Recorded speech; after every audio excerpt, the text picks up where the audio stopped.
कि इस बार हम लोग शुरू में ही पोशाक, साइकिल इत्यादि दे देंगे और ये 75% की अनिवार्यता नहीं रखेंगे। आपके शुक्रगुजार हैं कि आपने हमें शिक्षा बजट पर अपनी बातों को सदन में रखने का मौका दिया। हम माननीय मुख्यमंत्री जी के भी अपना आभार प्रकट करना चाहते हैं कि उन्होंने शिक्षा विभाग की जिम्मेवारी हमें सौंपी।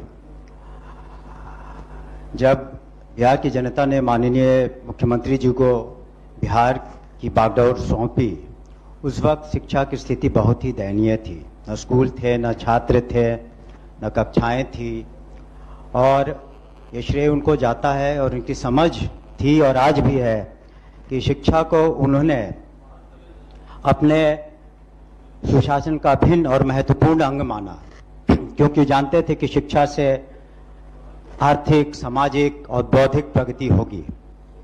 इसलिए और आज हम देखते हैं कि किस तरीके से शिक्षा हर बिहार के कोने कोने में पहुंच चुकी है।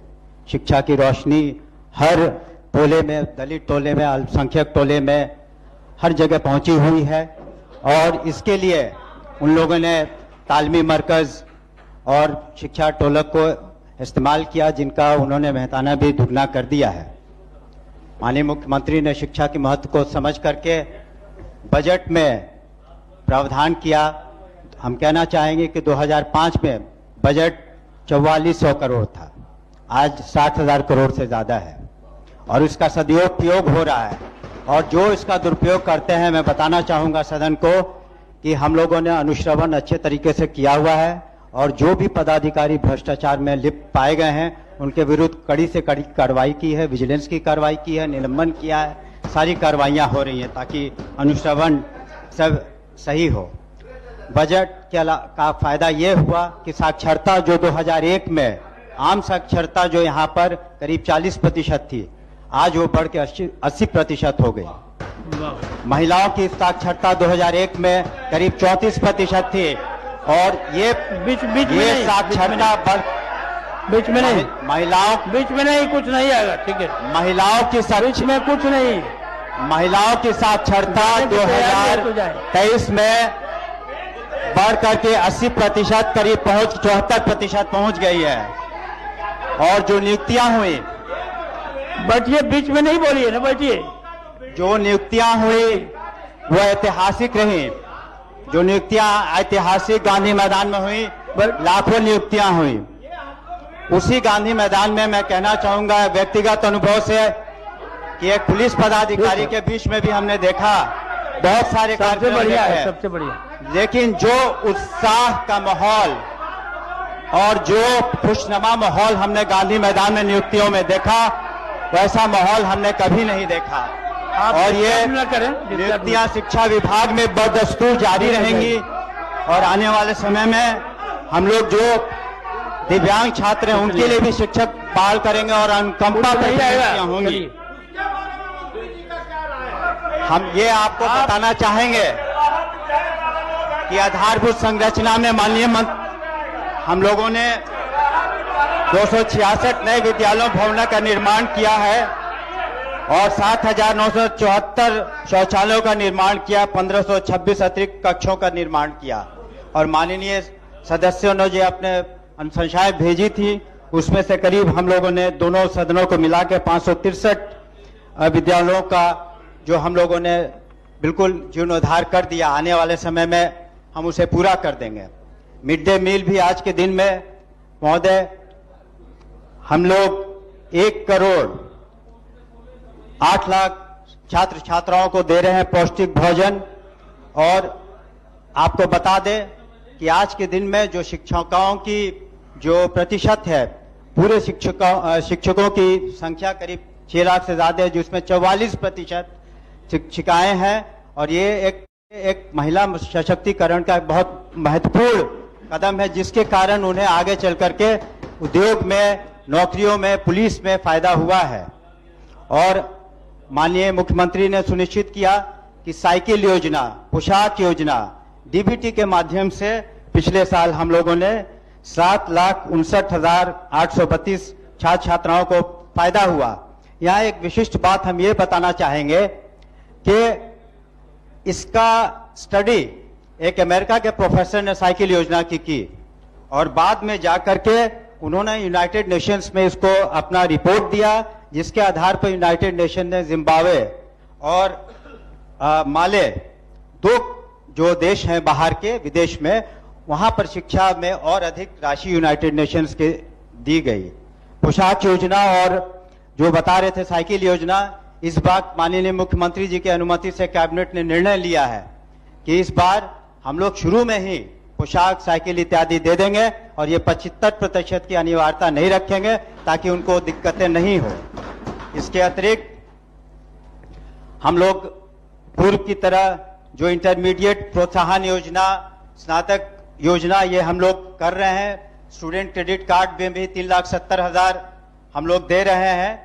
और आपको 2-3 और बातें बताना चाहेंगे कि कंप्यूटराइजेशन के ख्याल से कक्षा 6, 7, 8 में 29,000 स्कूलों में अगले साल हम लोग कंप्यूटर देंगे ताकि उनका कंप्यूटर के नॉलेज उनको हो सके।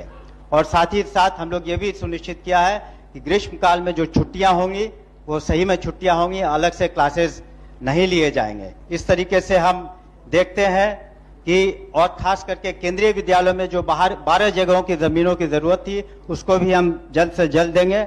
आधार सीडिंग का भी कार्य चल रहा है ताकि डुप्लीकेशन या कोई फर्जीवाड़ा नहीं हो प्राइवेट स्कूल या कहीं पर भी। उच्च शिक्षा में भी आपको बताना चाहेंगे महोदय कि जो बजट है 5,884 करोड़ का, ये मात्र 3 राज्य हमसे आगे हैं जो उच्च शिक्षा में इससे ज्यादा बजट देते हैं। और हम लोगों ने 2,000 से ज्यादा प्रधानाध्यापक वहां पर असिस्टेंट प्रोफेसर्स की नियुक्तियां की हैं। और हम लोग सुनिश्चित कर रहे हैं कि वहां भी जो सामर्थ्य पोर्टल लगे, वहां भी पारदर्शिता हो, वहां पर सेशन टाइम पर चले और जो फाइनेंशियल डिसिप्लिन है यूनिवर्सिटीज मेंटेन करे। और अंत में हम यही कहना चाहेंगे कि जो अच्छे शिक्षक हैं, पदाधिकारियों ने पुरस्कृत भी समय समय पर हम लोग कर रहे हैं।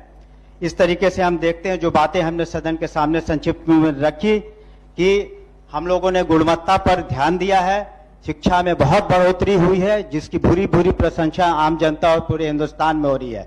लेकिन अभी भी हमें बहुत कुछ करना है, अभी भी हमें सफर तय करना है। We have many miles to go before we sleep. लेकिन हम सदन को आश्वस्त करना चाहते हैं कि माननीय मुख्यमंत्री के नेतृत्व में हमारी सरकार के पैर मजबूत हैं और तेजी से आगे बढ़ रहे हैं। और आने वाले समय में हम निश्चित रूप से एक शिक्षित, विकसित बिहार के सपनों को साकार करेंगे। हम लोग सभी जानते हैं यहाँ 3 लोकतांत्रिक ढांचे में 3 तरह की सरकार है, केंद्र सरकार, राज्य सरकार और लोकल गवर्नमेंट, स्थानीय स्वशासन की सरकार। और उसके तहत माननीय मुख्यमंत्री जी ने उस समय नियोजन इकाई के द्वारा नियुक्ति करवाया।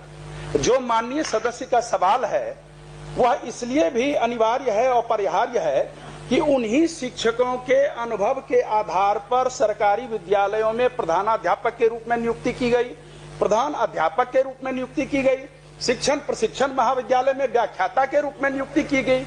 उसमें आप उनका अनुभव मान रहे हैं। राज्य सेवा संवर्ग के भी कोई अगर भारतीय प्रशासनिक सेवा में जाते हैं तो वो सरकार स्टेट टू सेंटर होता है, सेंटर टू सेंटर होता है।